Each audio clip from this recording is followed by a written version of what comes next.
아, 위증을 했다라는 증인 김 씨가 녹취록에서 이렇게 대답하는 답변도 상당히 논란이 되고 있습니다. 변론 요지서를 보면 제가 더 지켜드리겠다라고 통화에서 답했다라는 대목입니다.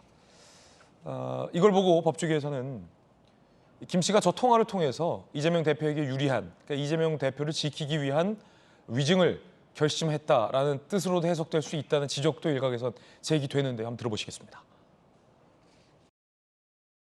어떤 취지로 해야 되는지를 한번. 내가 변론 논지서를 하나 보여드릴게. 우리 주장이었으니까 기억도 변호해 보시고 김정은하고 그 강정훈하고 내 우리가 했던 주장. 그럼 보면 제가 다 지켜드리겠습니다. 제가 일단 보내드릴게요. 어떤 식으로 보면 잘할수 제가 얘기해놓은 내용들이 있으니까 그거 한번 보십시오. 서울시 부시장을 역임하신 김영주 의원님, 어떤 방향으로 제가 해야 할지 방향을 좀 잡아주시면 지켜드리겠다. 변론 요지서 보면 우리 측 얘기니까 알 거다. 내가 타깃이었던 걸로 덮어치우면 동미대원 사건이었던 걸로 기약을 되살려서 사실대로 얘기해달라. 이런 거거든요. 어떻게 보십니까? 일반인들이 보기에는 헷갈릴 수 있습니다. 이제 이재명 대표가 얘기했던 그 자체가 사실일 수도 있다라는 생각을 할 수 있기 때문에 기억이 안 날 뿐이지 그게 사실인데 사실을 강조하는 것이 뭐가 잘못됐냐 이런 요지도 있을 수 있습니다만은 결과적으로는 이 전체 저도 녹음 파일을 들어봤을 때 초반기에는 한 번도 제대로 된 적극적인 호응을 하지 않습니다. 사실은 예 기억이 납니다. 뭐 이런 얘기가 전혀 없고 일방적으로 듣기만 하다가 그래서 전화하신 요지가 이거죠. 이런 거죠. 결과적으로는 이렇게 도와드리면 되겠습니까? 이렇게 났기 때문에 명백한 위정교사가 된다. 이렇게 재판부도 판단할 수밖에 없었다라고 하는 거고 마무리가 됐을 때 보기에는 그런 취지 어떻게 도와드릴까요? 판결문 보내드릴게요. 이렇게 끝났다는 것이죠. 얘기는. 그러니까 거의 합의를 봤다. 뭐 합의를 보기에 따라서 상대편 입장에서는 경기도지사 우리 정혁진 변호사 얘기한 대로 힘 있는 위에 어른이 이렇게 도와달라는데 도와줄 수밖에 없었다라고 하는 결론을 갖고 있기 때문에 위정교사다 이런 것을 재판부가 아마 이제 결론을 지을 수밖에 없는 상황이 마지막 부분에 나오는 거 아닌가 그렇게 생각이 들고 또 하나는 실제적으로 만약 이재명 대표의 발언이 맞다면 KBS 측이나 다른 측에서 실제적으로 다른 이의 제기가 없어야 돼요.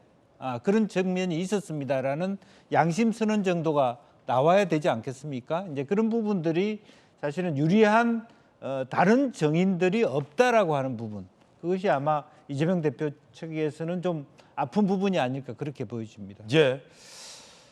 박정훈 의원은요 이렇게도 얘기했습니다. 이게 위증교사가 아니라면 형법에서 위증교사는 아예 사라져야 된다.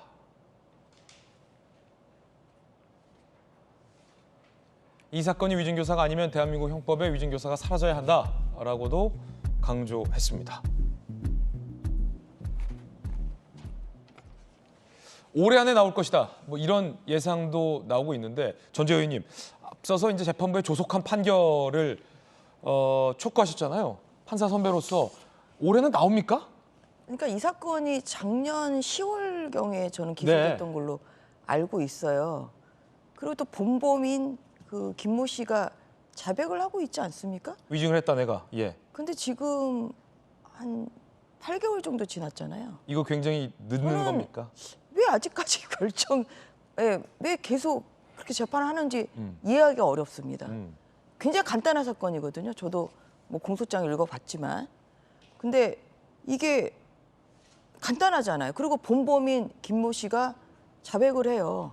그리고 뭐 부인을 물론 이재명 대표는 하고 있습니다만 그러면은 더 이상 증인 신문할 것이 사실 없거든요. 그러면은 법리적으로 그러니까 이런 경우는 어떻습니까? 제가 궁금한 거는 그 위증을 한 사람은 나는 위증을 했어요라고 나중에 인정을 했어요. 죄송합니다. 경기도지사가 시킨 대로 위증을 했어요라고 주장하고 있는데 전화 통화를 한 위증을 교사했다라는 사람은 통화는 했는데 나는 위증하려는 의도는 전혀 없었다. 그게 동전의 양면이라 위증이 유죄면 위증 교사도 유죄입니다.